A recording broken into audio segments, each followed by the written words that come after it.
बाढ़ में गरीब बेघर सास बहू का पेड़। गरीब बहू सरला सुबह सुबह नदी किनारे बर्तन मांज रही होती है। वैसे इस नदी किनारे की मिट्टी से बर्तन मांजकर बर्तनों का पीलापन आसानी से उतर जाता है। बर्तन नए जितने निखर जाते हैं। तभी आसमान में काली घटाएं गरजने के साथ तेज तेज से बिजली चमकने लगती है। सरला बहू, लगता है बड़े जोर की आंधी पानी आने वाली है। आसमान एकदम काला कर दिया। पता नहीं तेरे ससुर जी और राकेश खेत से कब लौटेंगे। जहां बरसात में डूबे खेत के अंदर हरिहर राकेश धान की रुपाई कर रहे थे, तभी एक काला मोटा जोंक हरिहर के पैर में चिपक जाता है। अरे राम जी, अरे क्या हुआ बाबूजी, आप ठीक तो हैं? कहीं पनियारी साहब ने तो नहीं काट लिया? तभी खेत का मालिक दोनों पर भड़क जाता है। अरे क्या तमाशा मचा रखा है, मौसम खराब हो रहा है, जल्दी जल्दी धान लगाओ वरना एक दिहाड़ी नहीं दूंगा। हरिहर डबडबाई आंखों से हाथ जोड़ लेता है। सेठ, दया करके हमारी दिहाड़ी मत काटना। पिछले 2 रोज से घर का चूल्हा नहीं जला, बाल बच्चे परिवार सब उपासे पड़े हैं घर पर। अरे पूरे खेत में धान रोपाई करो और ले लो दिहाड़ी। ये दुनियादारी की कड़वी सच्चाई है, जिसमें हर अमीर गरीब की मजबूरी का फायदा उठाने के लिए बैठे हैं। इन दिनों मानसून का मौसम चढ़ने के साथ हरिहर के घर के हालत खराब है। दोनों तगड़ी बारिश में पूरे खेत में धान की बुआई करके जैसे तैसे खेत में से बाहर निकलते हैं। दोनों के पैरों में जोंक चिपट कर खून चूस रहे थे। राकेश दोनों का जोक छुड़ाता है और दिहाड़ी से थोड़ा आटा दाल चावल खरीद कर नदी किनारे बसी झोपड़ी में आते हैं, जहां मकान की कच्ची छत बारिश में चू रही थी। माँ, इन दीवारों की दरार से तेजी से बारिश का पानी घर में भर रहा है। आज राम जी भी हम गरीबों के घर पर ही बरस रहे हैं। पता नहीं ये सावन भादों का मौसम गरीबों की चौखट पर क्या लेने आता है। दिन भर काम की मारामारी के बाद 2 टाइम की रोटी मिलती है, उसमें मौसम की मार। तभी राकेश के हाथों में राशन देखकर भूख से ललकते हुए भूखी मुनिया बोलती है। माँ, दादी देखिए, दादा और पिताजी राशन लेकर आए हैं। आज हमारे घर में खाना बनेगा ना। बस बिटिया, अभी बारिश का पानी निकालकर दाल चावल चढ़ाती हूँ।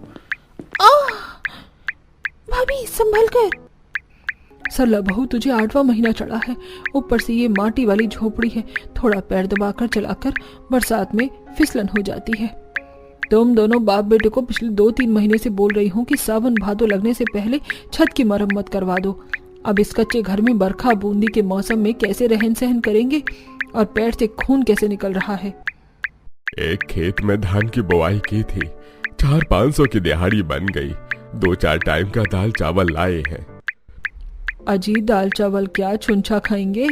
आधे किलो 1 पाव तरकारी खरीद लेते। बहू पेट से है, उसको फल फ्रूट तो मिल नहीं पा रहा, साग सब्जी तो खाए। भाग्यवान नदी के अंदर भी तो काफी सारा भदवा साग हुआ है, उसको खोट के ले आती। अब रुको, मैं राकेश को लेकर जाता हूँ, आज भरपेट साग भात खाएंगे।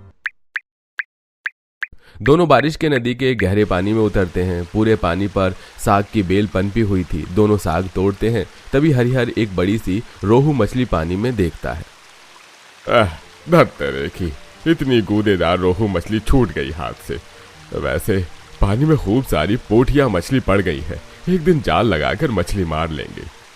दोनों नदी में से ताजा साग निकाल कर ले आते हैं, जिसे दोनों सास बहू चुनती है और बहू सबको बनाकर खिलाती है। अगली सुबह, हे भगवान, रात में इतने बरखा के बाद भी सवेरे घमस मची हुई है। बहू, चल जंगल चलते हैं, लकड़ी भी चुन लेंगे, थोड़ी शरीर में पेड़ पौधों की शुद्ध हवा लग जाएगी। ठीक है माँ जी, जब तक मैं किनारे बंधी नाव खोलती हूँ, आप आ जाइए। दोनों गरीब सास बहू नाव में बैठकर नदी पार कर जंगल में आती हैं, जहां काफी मोटे मोटे तने वाले देवदार, शीशम, बरगद, बांस और अंजीर के पेड़ लगे हुए ठंडी ठंडी हवा चल रही थी। इन पेड़ पौधों की ताजी हवा खाकर मन प्रसन्न हो गया बहू। कभी कभी दिल करता है जंगल में ही घास फूस की बसावट डाल के रह ले। सच में माँ जी, इस जंगल में काफी सुकून मिलता है।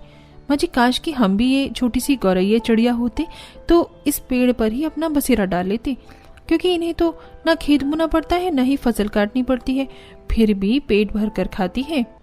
बहू, सबका पेट भरने के लिए विधाता बैठा है, देखना एक दिन हमारा भी दुख दूर हो जाएगा। कुछ देर आराम करके दोनों सूखे लकड़ी का पेड़ तलाशते हैं और बटोर कर वापस लौटते हैं। देखते देखते मानसून का मौसम जोर पकड़ लेता है और दिन रात बारिश होने के चलते नदी का जल स्तर खतरे से ऊपर उफन कर बाढ़ का पानी उनके कच्चे घर में घुस जाता है। मम्मी, मुझे डर हमारे घर में कितना पानी भर गया है, हम सब डूबकर मर जाएंगे। नहीं बिटिया, हम नहीं मरेंगे, अभी हम पानी निकाल देंगे। अगर उस साहूकार ने हमसे हमारा पक्का घर नहीं छीना होता तो आज हमें इस कच्चे नदी वाले जमीन पर नहीं रहना पड़ता। तकदीर को कोसते हुए दोनों गरीब सास बहू पानी निकालती हैं। तभी तूफान से छत भी उजड़ जाती है। दोनों बाप बेटे भागते हुए घर आते हैं। माँ, निभा, सरला, सब लोग जल्दी से नाव में बैठिए, इसी वक्त ये जगह खाली करनी होगी। अजी, मगर ऐसी बारिश के मौसम में ये झोपड़ी छोड़कर कहाँ दर दर भटकेंगे? अरे बहू, अभी अभी समाचार में आया है, गंगा नदी का बांध टूट गया है। बाढ़ का पानी इसी नदी की तरफ बढ़ रहा है। कई गांव भी बाढ़ में डूब गए। अरे बस जंगल की सतह सूखी बची है, चलो वहीं पर। जैसे ही पूरा परिवार नाव में बैठता है, उनकी आंखों के सामने बाढ़ में बसेरा बह जाता है। अरे राकेश बेटा, जल्दी जल्दी नाव खींच, नदी का पानी उफल रहा है। कुछ देर में सब जंगल में आते हैं और पेड़ के नीचे शरण लेते हैं। जब तक कोई आसरा ठिकाना नहीं मिलता यहीं बैठते हैं।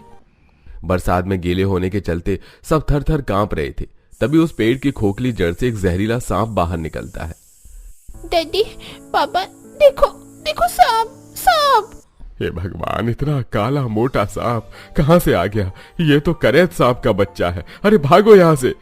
सब जंगल के थोड़ा और गहराई में आते हैं, जहां बहू को एक पेड़ के ऊपर घर बना दिखाई देता है। माँ जी, देखिए उस पेड़ पर घर बना हुआ है।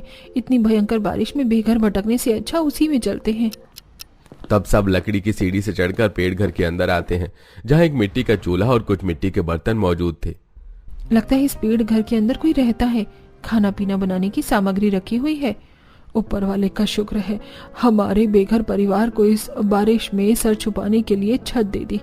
बहू, पूरे महीने पेट से ऐसी स्थिति में तेरा भूखा रहना अच्छा नहीं है। कुछ खाने का जुगाड़ करती हूँ। माँ, इतने तूफान में इस घने जंगल में कहाँ भटकोगी? ऊपर से बारिश में सांप बिच्छू निकल रहे होंगे। सब बारिश की स्थिति में भूखे सो जाते हैं। तूफान में रह रहकर उनका पेड़ हिल डोल करता है। और अगले दिन बहू, बारिश थम गई है, मैं कुछ खाने की व्यवस्था करती हूँ। जैसे ही जमुना पेड़ घर से बाहर देखती है तो जंगल नदी किनारे से सटे होने के चलते बाढ़ का पानी आधे हिस्से में भरा था। तब थोड़ी दूरी पर सास अंजीर फल से लदा पेड़ देखती है। बारिश में कितने सारे अंजीर के फल फ्रूट टूट कर गिरे हैं। चुन लेती हूँ। 2 दिन से इस बाढ़ ग्रस्त स्थिति में किसी के पेट में अन्न का एक दाना भी नहीं गया। तब अंजीर चुनकर आंचल में रखकर जमुना आगे बढ़ती है। तभी एक जहरीला चींटी काट लेती है। लगता है किसी मकोड़े ने काट लिया। थोड़ा और आगे जाने पर उसको जंगल में खूब सारा साग पात उगा मिलता है, जिसे वो पेट घर में लाती हैं और सब बाढ़ में यही खाकर गुजारा कर रहे थे। बाढ़ग्रस्त नदी से जंगल निकट होने के चलते अब बाढ़ का पानी अंदर भरने लगता है। माँ, धीरे धीरे जंगल के अंदर भी बाढ़ का पानी जल भराव हो रहा है, हमें यहाँ से निकलना होगा। अरे पर राकेश, इस जंगल के अलावा और कहाँ जाएंगे? कोई बसेरा भी तो नहीं है। नदी भी बाढ़ में डूबी हुई है। पर पिताजी, एक बार नदी के पास चलकर देखते हैं, क्या पता कोई बचाव दल वाले दिख जाए। दोनों संभल कर जाना। जान जोखिम में डालकर पेड़ घर से नीचे आकर दोनों नदी किनारे आते हैं, जहां बाढ़ का पानी प्रलय का विकराल रूप में उछल रहा था। तभी थोड़ी दूरी पर बचाव दल वाले एक बड़े बोट में बाढ़ग्रस्त कुछ लोगों को बचाकर ले जा रहे थे। सुनिए सुनिए, इधर देखिए, हमारी सहायता कीजिए, हमारा परिवार बाढ़ में फंसा हुआ है। अरे हम नाव लेकर आ रहे हैं, सब लोगों को ले आइए। तब दोनों गरीब सास बहू उस पेड़ घर से नीचे आती हैं। तभी जैसे ही बहू लकड़ी वाली सीढ़ी पर पांव रखती है तो लचीलेपन होने से वो टूट जाती है। बहू, संभाल कर उतरो। तब पूरा परिवार नदी के पास पहुंचता है और बचाव दल वाले उन्हें नाव में सवार करके राहत तंबू में ले आते हैं, जहां उन्हें खाना पीना दिया जाता है और जितने भी असहाय गरीब लोगों का बाढ़ में घर द्वार उजड़ा था उन्हें एक नियुक्त राशि देकर सहायता प्रदान की जाती है। गरीब बेटी का नदी किनारे, अमीर बेटी का नदी पर ससुराल। निशा को आज एक अमीर परिवार के लोग देखने आए थे। उन्हें निशा इतनी पसंद आती है कि वो रिश्ता पक्का करके चले जाते हैं। इतने बड़े घर में अपनी बेटी का रिश्ता जोड़ निशा की मां शांति काफी खुश होती है और अपनी गरीब पड़ोसन आशा से कहती है, जानती हो आशा बहन, मैंने तो अपनी बेटी का रिश्ता बहुत बड़े घर में किया है। अपने गांव में जो बड़ी सी नदी है उसकी दूसरी तरफ देखा होगा तुमने, एक घर बन रहा है, वही मेरी बेटी का ससुराल है। ये तो बहुत अच्छी बात है शांति बहन। अच्छी बात तो है ही बहन। अगर तुमने अपनी बेटी की परवाह की होती तो तुम्हारी बेटी नदी के किनारे उस गरीब बस्ती में शादी करके न जा रही होती। शांति ताने सुनकर वहां से चली जाती है। समय यूं ही गुजरता है और बहुत जल्द निशा और बबीता की शादी हो जाती है। जहां एक तरफ निशा अपनी नदी पर तैरती अमीर ससुराल में जाती है तो वहीं गरीब बबीता नदी किनारे अपनी गरीब ससुराल में आती है। तो वो देखती है कि नदी में कुछ लोग गाय भैंस नहला रहे हैं। अंकित, नदी के ही पास हमारा घर है, हमारी बस्ती बसी हुई है और सब इस नदी में गाय भैंस नहला रहे हैं। बबीता, तुम्हारे गांव में नदी नहीं थी, कुएं से तुम लोग पानी भरते थे, इसलिए तुम्हें नहीं पता जब नदी के पास घर होता है तो लोग नदी का ही इस्तेमाल करते हैं, और हमारे यहाँ कुआं बहुत दूर है। पर फिर भी हमें नदी को साफ रखना चाहिए। बहू, अभी तो अपने ससुराल आई है और नदी के लिए परेशान हो रही है। नदी की सफाई कोई एक इंसान नहीं कर सकता, इसके लिए सबकी जरूरत है। तू जाकर अब आराम कर ले। अपनी सास के कहने पर बबीता चुपचाप अपने कमरे में चली जाती है। तो वहीं दूसरी ओर जब निशा अपने ससुराल में जाती है तो वो नदी के ऊपर अपना घर देखकर काफी खुश होती है। कितना अच्छा लग रहा है एक मंजिल के ऊपर से खिड़की खोलकर नीचे नदी को देखने में। वैसे आपके पास ये आइडिया कहाँ से आया और आपने क्यों नदी के ऊपर ही घर बनाया? आप जानते हैं मेरा सपना था कि मेरा घर नदी के ऊपर हो। जैसे तुम्हारा सपना था वैसे ही मेरे पिता का भी सपना था कि हमारा घर नदी के ऊपर हो। बस उनके जाने के बाद उनकी याद में हमने ये घर बनवाया है। और तुम खिड़की से क्यों नदी को देख रही हो? हमारे कमरे की बालकनी भी है, तुम वहां बैठ भी सकती हो। निशा का हाथ पकड़कर उसे बालकनी में ले जाते हैं, जहां दोनों हस्बैंड वाइफ खड़े होकर नदी के रंगीन नजारे देख रहे होते हैं। इसी तरह समय गुजरता है और एक दिन बबीता हाथों में मटका और बाल्टी लेकर नदी पर जाती है और वहां से पानी भरकर घर आने लगती है। तभी उसकी पड़ोसन उसे रोकते हुए कहती है, अरे बहू, मैं तुम्हें कुछ दिनों से देख रही हूँ। तुम नदी से पानी भरकर घर ले जाती हो और घरों में सारे काम करती हो। क्यों इतने चक्कर काटती हो? यहीं कपड़े बर्तन लाकर धो क्यों नहीं लेती? आंटी जी, नदी का पानी पीने के लिए काम आता है और हम इस नदी को गंदा कर रहे हैं। मैं तो आप लोगों से भी यही अनुग्रह करती हूँ कि आप नदी को स्वच्छ रखें, साफ रखें और मेरी तरह बाल्टी और मटके में पानी भर के घर के काम करें।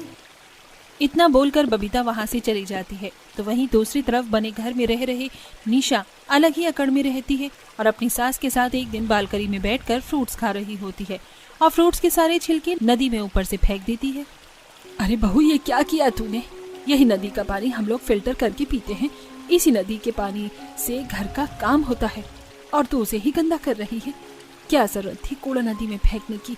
डस्टबिन में भी तो डाल सकती थी। माँ जी, हम इकलौते नहीं जो नदी गंदा करते हैं। नदी के उस तरफ देखो, वो गरीब बस्ती के लोग नदी में आकर अपनी गाय भैंस नहलाते हैं, खुद नहाते हैं, और आप सामने देखो पहले कैसे लोग गंदे कपड़े धो रहे हैं। निशा के कहने पर शोभा नदी की दूसरी तरफ देखती है, जहाँ कुछ लोग गंदे कपड़े धो रहे होते हैं और नदी को गंदा कर रहे होते हैं। ये देख शोभा चुप हो जाती है और वहाँ से चली जाती है। समय ऐसे ही गुजरता है और एक दिन, अरे ये आप लोग क्या कर रही हैं? क्यों नदी खराब कर रही है? अगर नदी का पानी खराब हो गया तो जानती है कितनी बीमारियां फैल जाएंगी। सुमित्रा बहन, तुम्हारी बहू बिल्कुल सही कह रही है। हमें नदी को साफ रखना होगा। भाइयों बहनों, आप सबसे अनुरोध है कि जैसे हम लोग बाल्टी में मटके में पानी भरकर घर ले जाते हैं और फिर काम करते हैं, वैसे ही आप लोग भी करें। देखिए नदी किनारे कितना सारा कूड़ा जमा है। अरे बहन, तुम्हारा घर तो बिल्कुल नदी किनारे है, पर हमारा तो 10 कदम की दूरी पर है। हम थक जाएंगे और वैसे भी हमारे काम बंद कर देने से कौन सा नदी साफ हो जाएगी। सामने देखो, नदी के ऊपर उन अमीर लोगों ने इतना शानदार घर बना लिया और अपने शानदार घर से कूड़ा पानी में फेंककर नदी दूषित कर रहे हैं। बबीता और सुमित्रा के समझाने पर कुछ लोग मान जाते हैं और अब वो लोग भी बबीता की तरह बाल्टी में पानी लेकर घर जाते हैं। ऐसे ही एक दिन जब बबीता कुछ औरतों के साथ नदी से पानी ले रही होती है तो वो अपनी दोस्त को गंदा पानी और कुछ कूड़ा नदी में फेंकते हुए देखती है और उसे आवाज देकर कहती है, निशा, ये तुम क्या कर रही हो? बड़ी मुश्किलों से मैंने यहाँ के लोगों को समझाया है कि नदी को साफ रखें, ना कि गंदी करें, और तुम हो जो ऊपर से नदी में गंदा पानी और कूड़ा फेंक रही हो। मैं अपनी तरफ की नदी में कुछ भी करूं, तुम कौन होती हो बोलने वाली? अपने काम से काम रखो और और रही इस नदी की बात, तो हम इस नदी का पानी फिल्टर करके पीते हैं। दिखाई नहीं दे रहा, नदी में बड़ा ये पाइप हमारे ही घर से जा रहा है, फिल्टर का गंदा पानी। बहू, वो गरीब और गवार होकर भी तुझे कुछ अच्छा कह रही है। हम जिस पानी का यूज कर रहे हैं, अगर तू उसे ही गंदा करेगी तो कल को हमारे लिए ही दिक्कत होगी। बहू, ऐसे तो ये नदी कभी साफ नहीं हो पाएगी। अब हमें कुछ करना होगा। हाँ माँ जी, अब हम कुछ नहीं कर सकते। अब हमें अपील करनी होगी। मैं आज ही अंकित से कहूंगी कि वो एमएलए ऑफिस जाए। जहाँ एक तरफ बबीता घर जाकर अंकित को एमएलए ऑफिस जाने को कहती है, तो वहीं आशा शाम को निशा निखिल के साथ नदी में बोटिंग करने के लिए आती है। निखिल, कितना अच्छा लग रहा है ना, कितनी बड़ी नदी है, यहाँ बोटिंग करने का मजा ही कुछ और है। सही कहा तुमने। मैं तो सोच रहा हूँ कि रोज शाम को जल्दी आकर तुम्हारे साथ एक बार बोटिंग कर लूँ। एक मिनट निखिल, हमारी बोट तुम नदी के उस पार लगाना। वो लड़की देख रहे हो, वो मेरे ही गांव की है। ये मुझे बड़ा ज्ञान दे रही थी, आज इसे मैं बताती हूँ। निशा नदी की दूसरी तरफ जाकर अपनी बोट से उतरती है और बबीता से कहती है, तुम गरीब जिनके घरों में सफाई नहीं है, वो क्या ही नदी साफ करेंगे। और अगर नदी गंदी हो भी गई तो इससे मुझे नहीं दिक्कत होने वाली, समझी? क्योंकि हम तो फिल्टर वाला पानी इस्तेमाल करते हैं। यही पानी फिल्टर होता है और गंदा पानी इसी नदी में आता है। दिक्कत तुम्हें होगी, इसीलिए तुम सोचो। इतना बोलकर एक बार फिर निशा निखिल के साथ बोट में बैठकर वहां से चली जाती है। समय यूं ही गुजरता है और एक दिन, माँ जी, आर चल नहीं रहा, पानी अब भी खारा खारा आ रहा है। घर का कोई भी फिल्टर सही से काम नहीं कर रहा। बहू, नदी के ऊपर घर है, यहाँ तो पानी का कोई दूसरा जुगाड़ भी नहीं है और तू इस नदी को ही गंदा कर रही थी। इस पानी को ना हम पी सकते हैं और ना ही इस्तेमाल में ला सकते हैं। एक काम कर, मेरे बाथरूम में थोड़ा सा पानी रखा है, तू उसका इस्तेमाल कर ले खाना बनाने में। इतना बोल शोभा फिल्टर ठीक करने वाले को बुलाती है और शोभा को पता चलता है कि फिल्टर ठीक होने में कम से कम 1 हफ्ता लगेगा और ना चाहते हुए भी शांति और उसके पूरे परिवार को नदी का गंदा पानी इस्तेमाल करना पड़ता है। तो इसी बीच बबीता भी एमएलए के दफ्तर जाकर नदी साफ करने की अपील करती है और वहां नदी साफ करने वाले आते हैं। नदी के एक तरफ जहां नदी की सफाई चल रही होती है, तो वहीं गंदा पानी इस्तेमाल करने की वजह से निशा की तबीयत खराब हो जाती है। माँ जी, मुझे पूरी बॉडी में खुजली हो रही है, देखिए ना कैसे दाने निकल गए हैं। मैं अब इस पानी का और इस्तेमाल नहीं करने वाली। सही कहती थी मेरी दोस्त बबीता। माँ, कोई भी मीठे पानी का गाड़ी या पानी डिलीवरी करने वाला यहाँ नहीं आना चाहता, इसलिए मैं सिर्फ पीने के कुछ ही बोतल लेकर पानी लेकर आया हूँ। बेटा, बहू 2 दिन से नहाई नहीं है और ना ही उसने मुंह धोया है इस गंदे पानी की वजह से। अब तो बहू को एलर्जी हो गई है, तो नदी के दूसरी तरफ बहू को ले जा। निखिल निशा को बोट में बिठाता है और नदी की दूसरी तरफ जाता है। नदी की दूसरी तरफ का पानी बिल्कुल साफ होता है और जब निशा वहां पहुंचती है तो वो देखती है कि उसकी दोस्त नदी का पानी ले रही है और बबीता निशा की हालत देख उससे कहती है, अरे तुम्हारी हालत कैसी हो गई? पूरे शरीर को क्या हुआ? ये मेरी ही गलती का नतीजा है बबीता। तो मुझे समझाती रही और मेरी सास ने भी मुझे समझाया, पर मैंने किसी की नहीं सुनी और आज उसका नतीजा मुझे मिल गया। मैं यहाँ तुम्हारी नदी का पानी इस्तेमाल करने के लिए आई हूँ। जैसे तुमने अपनी नदी का पानी साफ करवाया, वैसे मेरी तरफ की भी नदी का पानी साफ करवा दो और हम फिल्टर का गंदा पानी दूसरी तरफ कर देंगे ताकि नदी गंदी ना हो। और मुझे माफ कर दो मेरे बुरे बर्ताव के लिए। उस दिन निशा को अपनी गलती का एहसास होता है और वो अपनी दोस्त से मदद लेती है।